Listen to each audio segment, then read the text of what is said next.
आइए हम यहाँ पर बात करते हैं नेशनल सिक्योरिटी एक्ट NSA 1980 के बारे में। क्योंकि अभी रिसेंट टाइम्स में अगर आप देखोगे तो ये जो एक्ट है काफ़ी ज़्यादा न्यूज़ में चल रहा है।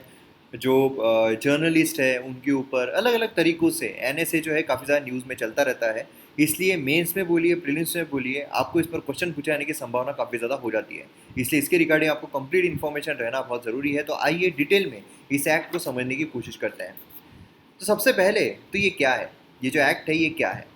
तो ये अगर हम देखते हैं तो हमें देखने को मिलता है कि ये लॉ जो है ये एम करता है कि यहाँ पर प्रिवेंटिव डिटेंशन किया जाए। प्रिवेंटिव डिटेंशन मतलब क्या होता है, देखिए दो तरीके के डिटेंशन होते हैं, ठीक है, मतलब हिरासत में लेना। एक होता है पुनिटिव डिटेंशन, एक होता है प्रिवेंटिव डिटेंशन। पुनिटिव डिटेंशन मतलब क्या है, आपने कोई क्राइम किया एंड देन उसके बाद आपको सज़ा जो है वो दी जा रही है, ठीक है। मतलब समझ लो कि आप अगर छोटे जिस टाइम पर छोटे होंगे उस टाइम पर समझ लो कि आपने एक चॉकलेट जो है आपके पेरेंट्स ने मना किया लेकिन स्टिल आपने वो चॉकलेट जो है वो खा ली, ठीक है। तो ये क्या हुआ, ये फिर उसके बाद आपके पेरेंट्स ने आपको सजा दी, तो वो क्या हो गया, वो हो गया पुनिटिव डिटेंशन। आपके पेरेंट्स ने आपको सीधा घर में ये कर लिया कि आप बाहर जाकर चॉकलेट नहीं खाना। अब प्रिवेंटिव डिटेंशन क्या होता है, समझ लीजिए कि आप शादी में गए हो, ठीक है, किसी की शादी में गए हो और वहाँ पर आपको एक स्टॉल दिख रहा है जहाँ पर बहुत सारे आइसक्रीम्स हैं, चॉकलेट्स रखी हुई है, ठीक है। आपके पेरेंट्स को शक है कि आप वो चॉकलेट जो है उस पर टूट पड़ोगे, जो आइसक्रीम है उस पर टूट पड़ोगे। तो उन्होंने क्या किया, उन्होंने पहले ही आपको हाथ पकड़कर अपने साथ साथ रखना शुरू कर दिया। तो ये क्या हो गया, ये हो गया प्रिवेंटिव डिटेंशन। समझ में आ रहा है, समझ में आ रहा है। मतलब यही है कि जैसे अगर मैं अभी की बात बताऊं तो समझ लो कि आपकी गर्लफ्रेंड है, ठीक है, वो अगर सीधा लेकर सामान जो है वो लेकर आ जाती है घर पे, तो फिर उसके बाद आपकी सैलरी से, ठीक है, तो बात मेन बात ये है कि आपकी सैलरी से तो क्या है, फिर उसके बाद आपने उसको बोला, बोल तो नहीं पाओगे खैर, लेकिन फिर भी बोल दिया कि यार ऐसे ये बताना तो चाहिए था एटलीस्ट, ठीक है, हो गया, ये पुनिटिव डिटेंशन हो गया। लेकिन आप मॉल में गए हो, आपको पता है कि यार कट सकता है आपका, तो आपने क्या किया, हाथ पकड़ के रोमांटिक मूड में चलते गए। उसके पीछे फाइनेंशियल रीज़न था कि हाँ उसको प्रिवेंट करना है किसी भी दुकान में जाने के। तो ये क्या हो गया, प्रिवेंटिव डिटेंशन हो गया, ठीक है, समझ में आ गया प्रिवेंटिव डिटेंशन क्या है। तो यहाँ पर क्या है, प्रिवेंटिव डिटेंशन मतलब किसी इंसान ने कोई क्राइम करने से पहले ही उसको हिरासत में ले लेना, डिटेन कर लेना, उससे हम कहते हैं प्रिवेंटिव डिटेंशन। अब ये जो भी, अब प्रिवेंटिव डिटेंशन क्यों किया जाएगा, कोई क्राइम करेगा तो बट ऑब्वियसली हमारा सिक्योरिटी जो है कंट्री की उसको यहाँ पर थ्रेट रहेगा, है ना। तो यहाँ पर जो भी थ्रेट यहाँ पर पोज हो रहा है हमारे सिक्योरिटी ऑफ द कंट्री को, उसको बचाने के लिए इसमें हमें 18 सेक्शन जो है वो देखने को मिलते हैं। अब ये पूरे इंडिया पर अप्लाई होता है, ठीक है। ये एम्पावर करता है सेंट्रल गवर्नमेंट को, स्टेट गवर्नमेंट को, दोनों को। देखिए प्रीलिम्स पर्सपेक्टिव से बहुत इंपॉर्टेंट पॉइंट्स निकल सकते हैं, सेंट्रल गवर्नमेंट को भी स्टेट गवर्नमेंट को भी, कि वो इंडिविजुअल को डिटेन कर सकते हैं, है ना, जो इंडिया की सिक्योरिटी जो है उसको हर्ट करने की कोशिश कर रहा हो along with relation of foreign countries. मतलब समझ लीजिए अगर कोई पाकिस्तान के साथ मिलकर यहाँ पर कोई क्राइम करने की कोशिश कर रहा है तो उसको यहाँ पर हिरासत में लिया जा सकता है, प्रिवेंटिव डिटेंशन जो है उसमें लिया जा सकता है। अब क्यों, तो यहाँ पर पब्लिक ऑर्डर जो है वो मेंटेन रहना चाहिए, उसके लिए जो सप्लाईज है एसेंशियल सर्विसेज कम्युनिटीज़ के वो यहाँ पर रहना चाहिए, है ना। गवर्नमेंट को ये पावर देता है कि फॉरेन नेशनल को भी ये डिटेन कर सकता है। तो ये बहुत इंपॉर्टेंट है प्रीलिम्स पर्सपेक्टिव से कि फॉरेन नेशनल को भी डिटेन किया जा सकता है, जिससे कि जो प्रेजेंस है या फिर उसको एक्सपेल किया जा सकता है कंट्री में से। क्लियर है, तो ये चीज़ काफ़ी इंपॉर्टेंट है। अब यहाँ पर हम बात करते हैं प्रोविजंस की। तो प्रोविजन में सबसे पहले तो हम डिटेंशन की बात करेंगे, डिटेंशन में क्या क्या होता है। तो इसमें अगर हम देखते हैं तो पावर जो है यहाँ पर डिटेन करने की किसी इंडिविजुअल को पुलिस कमिश्नर को है, प्लस यहाँ पर डिस्ट्रिक्ट मजिस्ट्रेट को भी है। दोनों में से कोई भी यहाँ पर कर सकता है। तो अगर आप IAS डिस्ट्रिक्ट मजिस्ट्रेट बनते हो तो समझ लीजिए कि आपको भी यहाँ पर पावर रहेगी कि आप डिटेन कर सकते हो। स्टेट गवर्नमेंट, लेकिन ऐसा है कि किसी को भी पकड़ के डाल दिया, है ना, कि आपका मन किया यार ये ना है, ये जो है ना ये व्यक्ति ने, जब मैं UPSC की तैयारी कर रही थी या कर रहा था ना, तो ये व्यक्ति ने बहुत मेरे ऊपर ये ताने थे, है ना, ताने मारे थे, तो इसको सीधा इसमें ही डाल देते हैं। तो ऐसा नहीं किया जा सकता। स्टेट गवर्नमेंट अगर सेटिस्फाई है तो यहाँ पर डिटेन इंडिविजुअल जो है इन्फॉर्म किया जाना चाहिए उसका ग्राउंड ऑफ डिटेंशन, क्यों उसको डिटेन किया जा रहा है 5 दिनों के अंदर अंदर, या फिर उसको एक्सटेंड भी किया जा सकता है 10 दिनों तक एक्सेप्शनल सर्कमस्टांसेस में। तो ये तो यही होता है, मोस्टली एक्सटेंड ही होता है।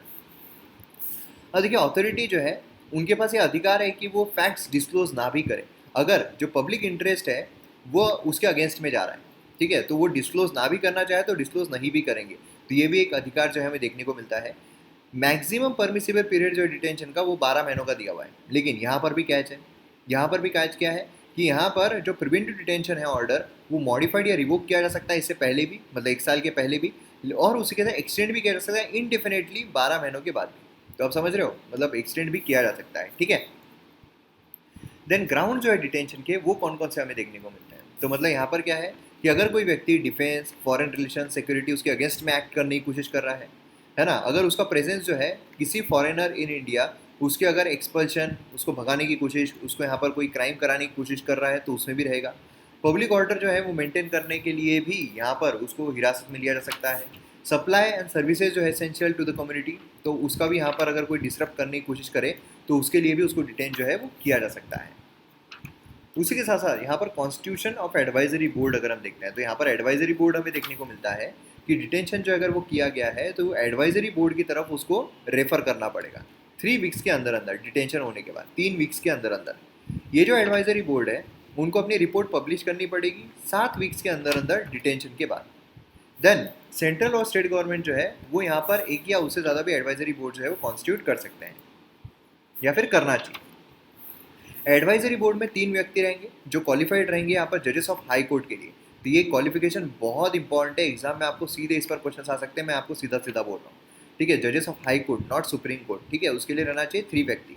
डिटेन्ड पर्सन जो है does not have right to be legally represented, ठीक है, यहाँ पर लीगली रिप्रेजेंट करने के लिए डिटेन्ड व्यक्ति जो है उसके पास अधिकार नहीं रहते हैं। और जो बोर्ड है proceedings are not broad public and report are confidential, तो ये भी चीज़ बहुत इंपॉर्टेंट है कि रिपोर्ट जो है उसको कॉन्फिडेंशियल यहाँ पर रखा जाता है। एडवाइजरी बोर्ड यहाँ पर एनालाइज करती है कि ग्राउंड ऑफ डिटेंशन जो है वो सफिशिएंट है या नहीं है। अगर एडवाइजरी बोर्ड को ऐसा लगता है कि वो सफिशिएंट है तो अप्रोप्रिएट गवर्नमेंट जो है वो ऑर्डर ऑफ डिटेंशन को कंफर्म करेगी, ठीक है। लेकिन अगर एडवाइजरी बोर्ड को ऐसा लग रहा है कि नहीं यार यहाँ पर कोई अप्रोप्रिएट ग्राउंड हमें देखने को नहीं मिल रहा है डिटेंशन को, गवर्नमेंट जो है वो डिटेनू को रिलीज भी कर सकती है कि जाओ भैया जी लो अपनी ज़िंदगी, इस तरीके से। देन कोई भी लीगल प्रोसीडिंग जो है अगेंस्ट द गवर्नमेंट नहीं हो सकती है। ये क्यों? क्योंकि सेक्शन 16 जो है वो ये कहता है कि लीगल प्रोसीडिंग शुरू नहीं की जा सकती under the central and state government या किसी भी व्यक्ति जो इसमें इन्वॉल्व है उसके अगेंस्ट में, अगर जो भी उसने एक्ट किया है गुड फेथ में किया है। समझ लो कि अगर आप जो गर्लफ्रेंड को लेकर, वही एग्जांपल देखते हैं, गर्लफ्रेंड को लेकर आप मॉल में निकले, है ना, और आप हाथ पकड़ पकड़ के चल रहे हो कि यार ये प्रिवेंटिव डिटेंशन कि यार कोई भी शॉप में नहीं घुसना चाहिए, लेकिन समझ लो आपकी गर्लफ्रेंड को जाना ही नहीं होगा या आपकी वाइफ को जाना ही नहीं होगा, है ना।